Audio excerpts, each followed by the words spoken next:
Hi, everyone, and a very warm welcome to the next edition of the Vet Method podcast, where we bring team training concepts to independent veterinary practice owners who want to grow revenues through a high-performance team. My name is Sanjay Mangabai, and I'm delighted to be joined today by Dr. Quincy Hawley. Hi, Quincy, welcome. Thank you. Thank you for having me. It's a pleasure to be here. So, whereabouts are you talking to me from today? So I am in North Carolina, I'm in the United States, and I'm in a military town called Fayetteville, North Carolina. Yep. Yeah, fantastic. Hopefully the weather's a bit better than we're experiencing in the UK. Oh, we've got fantastic weather here. No, I don't want to hear that at the moment. So what's the time over there now? So it is 10 o'clock or 10:08 to be exact. Yep, okay. In the morning, 10 a.m. Mm-hmm. Fantastic. We've just gone past 3 p.m. here. Okay, so a little bit about Quincy. Dr. Quincy Hawley is a 2013 graduate from North Carolina State University College of Veterinary Medicine and has been in small animal practice since graduating. After overcoming his own bout of veterinary burnout, he created the Get Motivated Veterinary Wellbeing Solutions to help all members of the veterinary community to enjoy life and veterinary medicine instead of enduring through them. Wow, Quincy, that's precisely what the veterinary industry kind of needs right now, an ability to enjoy life and a veterinary career the way that we probably had a vision for it when we started. I wish I could have spoken to you. I've been a vet for 32 years and, a lot of the symptoms that you have, I've looked at your website that you talk about. I think I've been through the vast majority of those, to be fair. So, at the moment, I think there certainly seems to be a mismatch between aspirations and reality. Yes, absolutely. And yeah. Fantastic. So the title of the podcast is The Basics of a Burnout-Free Vet Team. And I'm really excited to talk about this topic for the next few minutes. All right, Quincy, our time starts now. All right. So question number one, who is your ideal client?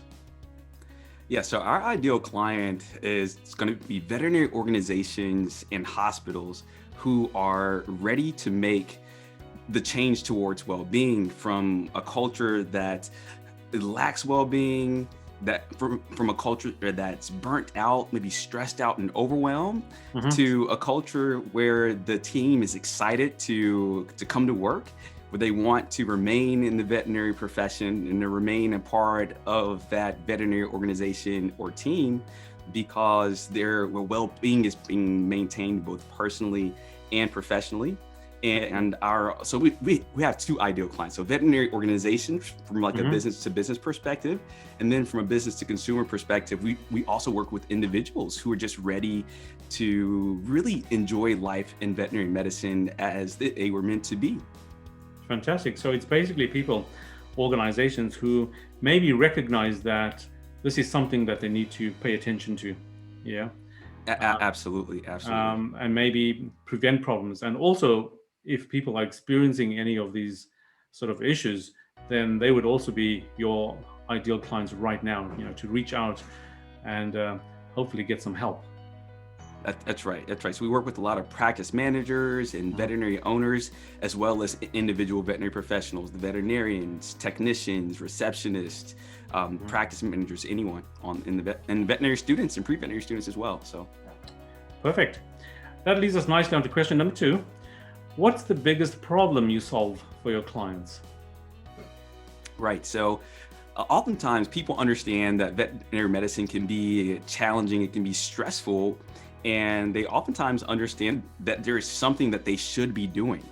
The problem that we help people with is we help them develop strategies and learn tactics and strategies and find resources that will help them to cope with the challenges of life and of veterinary medicine so that they can remain veterinary professionals and enjoy their lives as humans and as veterinary professionals. And that's one thing that it's not necessarily cut and dry and straightforward. Oftentimes people think that there's a one thing, and I think we'll get into this on the next question, but where they think there's a one thing that they need to do in order to have well-being, whether it's exercise or eat more grilled chicken salads, things like that. Well, we help people to have a comprehensive and effective strategy, and also really effective tools to achieve that. So one of the problems what I'm hearing is that people just don't have a strategy. They haven't thought about it. They have these problems, but they don't have any coping mechanisms to deal with what they're going through. Right. And if you can imagine eating a steak, for example, right? So there's a strategy that's involved, and there are tools that are involved with eating a steak. Okay. So if I give someone a steak knife and a fork, right? They got the tools to eat the steak, but if they put it on their lap and try to cut it, maybe they cut themselves, right? Yeah. And maybe they can't get a good chunk of steak available because they lack the strategy. And I think in veterinary medicine, we talk way too much about the tools and the tactics, but not about the strategy. And that's one thing that get motivated us differently. Yeah, exactly. And it's not something that is covered in the curriculums of universities and colleges. They're very technical, and maybe they're starting to do that now. Maybe you're visiting colleges and giving talks and trying to get people to talk about these strategies. When people come across them, they know how to cope with them. Okay, great. So question number 3, what are the typical symptoms that people experience with the problem? Right, so these symptoms are going to be sort of atypical. As veterinary professionals, we think about, is the dog itching? Is it coughing? Is it having diarrhea? It's the symptoms. But as it relates to well-being, if there's a lack of well-being, then oftentimes we see things like the lack of recommending the profession to people who want to come into the profession, right? Okay. We've seen even surveys that show that veterinarians aren't recommending veterinary medicine to people who want to be veterinary professionals. We see emotional and mental exhaustion, stress, overwhelm, even problems outside of veterinary medicine. So maybe you're having relationship problems because you're so stressed out at work, and you use up all of your energy, your mental energy at work, and you come home and you're yelling at the kids, and you're yelling at your significant other, and yelling at the dog, and things of that nature. We see bitterness. So being bitter about just the clients, and even some of the cases and the coworkers, and maybe the organization that you work for.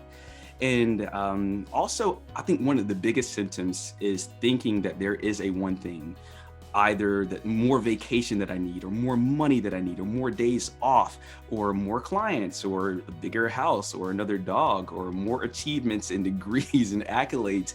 We see this chasing that carrot on the end of the stick, like we're a donkey almost, trying to chase after well-being. And I think that's a typical symptom that I see from individuals who lack well-being.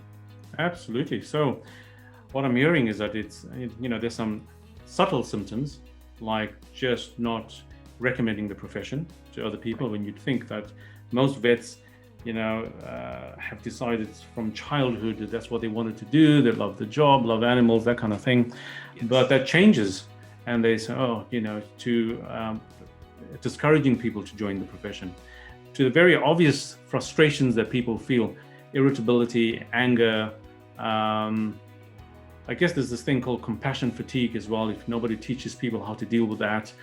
And they just become disillusioned with the whole thing, why they became a vet, with the purpose of why they originally sort of entered that field, I would imagine.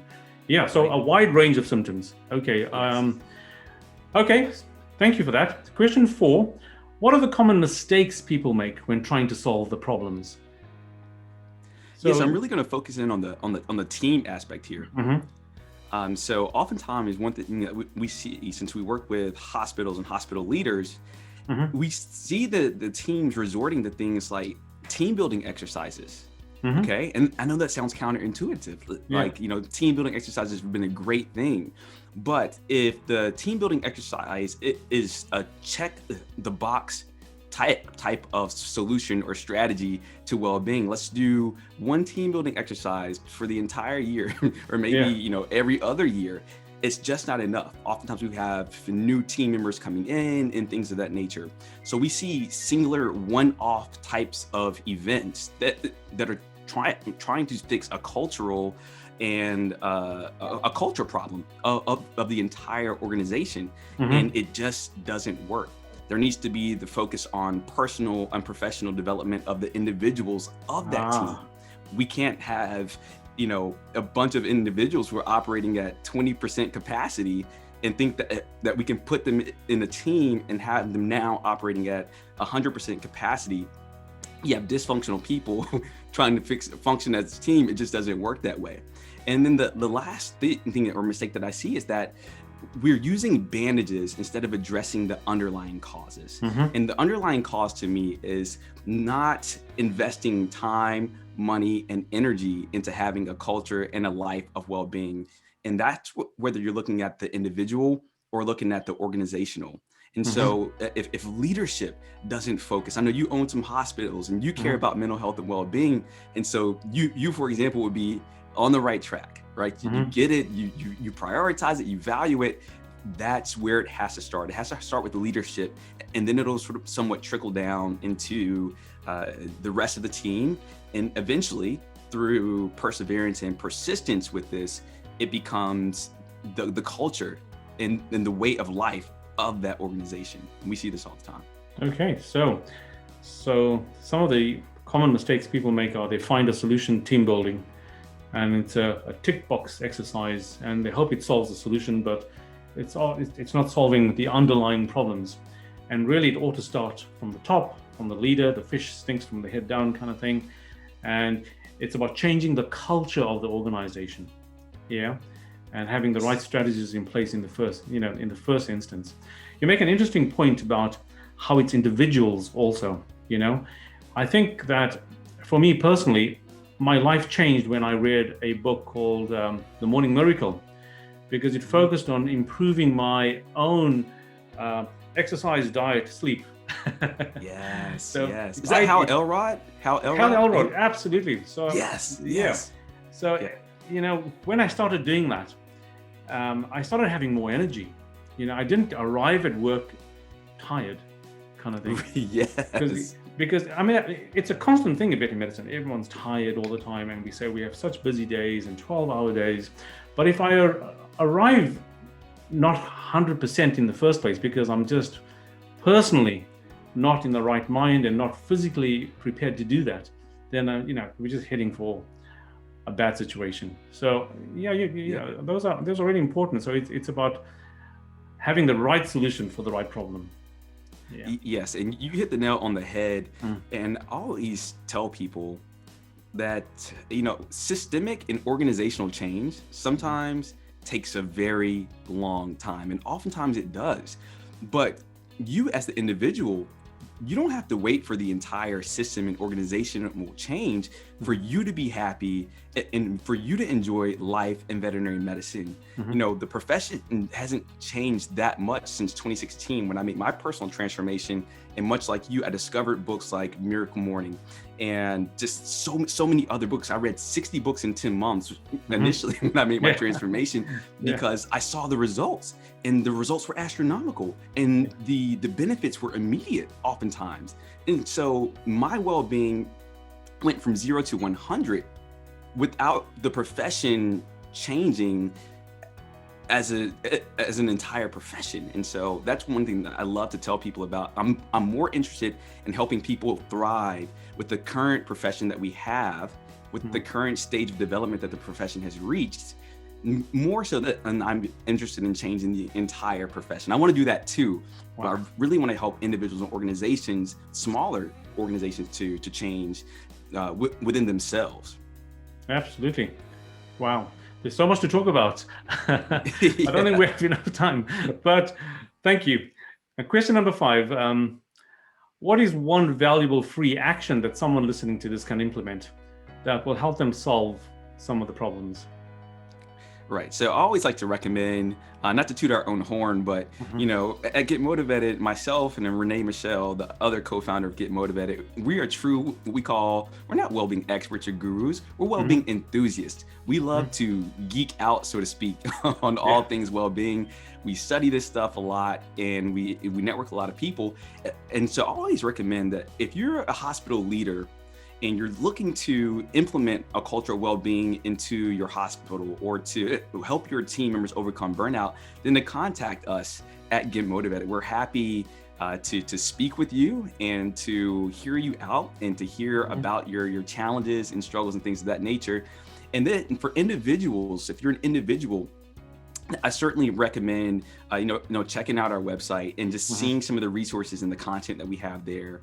If you're licensed, we've got a lot of race approved content there where you can go and get CE credits for learning this stuff. The exact same things that we're talking about here on this conversation. That would be one of the first things that I would recommend people doing, is to seek out some effective resources. Okay, so basically, a good action that someone listening to this could take is to find the right resources. I mean, you go online, you can Google lots of stuff, right? And I think you've answered question number 6, which is where I ask you for a good resource, and that would be your website, getmotivated.com. Yeah. Yep. So getmotivated.com, or you can even go to getmotivateduniversity.com as well. So we've got 2 different websites. If you're more interested in like a speaking opportunity or having us as consultants, then getmotivated.com would be the website to go to. And if you're interested in our online courses and resources where we have video, audio, written content, and we also have a podcast there that you can subscribe to for free, then I certainly recommend Get Motivated University for something like that. Okay, fantastic. So that should be the first stop, really, and it'll guide them through all the resources that they need. Absolutely. And we take a very no excuses, high level of prioritization approach to well-being. So we're really going to help you get the results. We'll be honest with you as an individual or an organization, but we need that level of truth and empowerment in veterinary medicine. And if that's something you're looking for your organization or for your personal life and professional life, then definitely contact us. We would love to help. Fantastic. And finally, question number 7. What's the one thing, Quincy, that I should have asked you that I didn't? And so I think that one of the biggest things that really helped me as an individual is being a self-driven learner. Okay. And this is going to help you, especially if you're an individual, and even if you're a practice manager and leadership's not on board, or if you're an owner and the team's not on board, that you can get those results on your own by putting yourself through what I call well-being school. All right. It's very inexpensive to do this. It's going to take some time, but if you're a veterinarian or if you're a technician, especially if you're one of the licensed professionals, you got 2 degrees when you graduated from veterinary school. You got your DVM, right? Or your VMD if you went to UPenn, but you also got your professional learner certification. Okay. And you can use that professional learner certification, which is that hidden invisible degree, to learn anything that you want.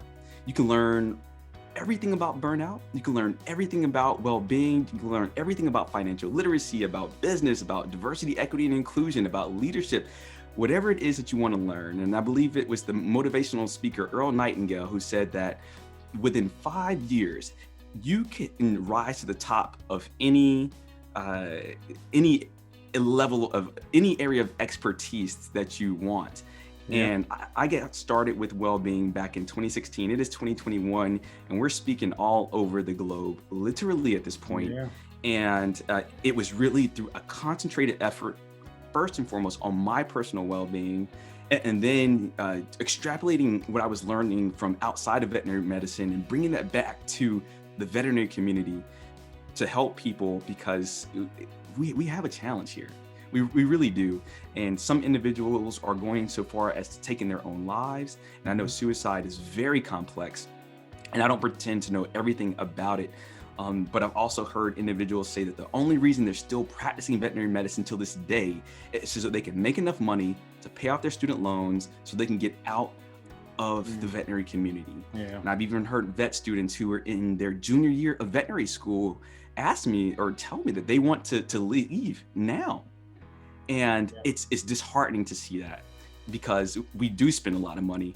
We are passionate about animals and about humans. And it is our firm belief, especially at Get Motive, and I'll wrap this up here, that you can be a veterinary professional and be well at the same time, and to be burnout free, however you want it. You can idealize it and create that. And that's what we help people do at Get Motivated. Fantastic. There's so much there to unpack, Quincy. But I just want to say that this has been a really interesting and relevant podcast. And I'm sure that our listeners will find the information very relatable, because we all go through this kind of stuff in some shape or form, and useful with all the resources that you talked about. I want to personally thank you and your team for your efforts in making this distressful, veterinary well-being a thing of the past, or at least making an effort to do that, and helping veterinary teams and practices start to enjoy their work. Not just enjoy it, but thrive in it, instead of enduring it and surviving it just to pay off debts or something like that. Yes. It's a really good thing that you're doing, and I just wish you every success now and in the future. Thanks again, Quincy, for joining me on this podcast. Yes. Thank you for having me, and thank you for realizing and understanding the importance of this issue, and for having me here on the show today. I really appreciate it.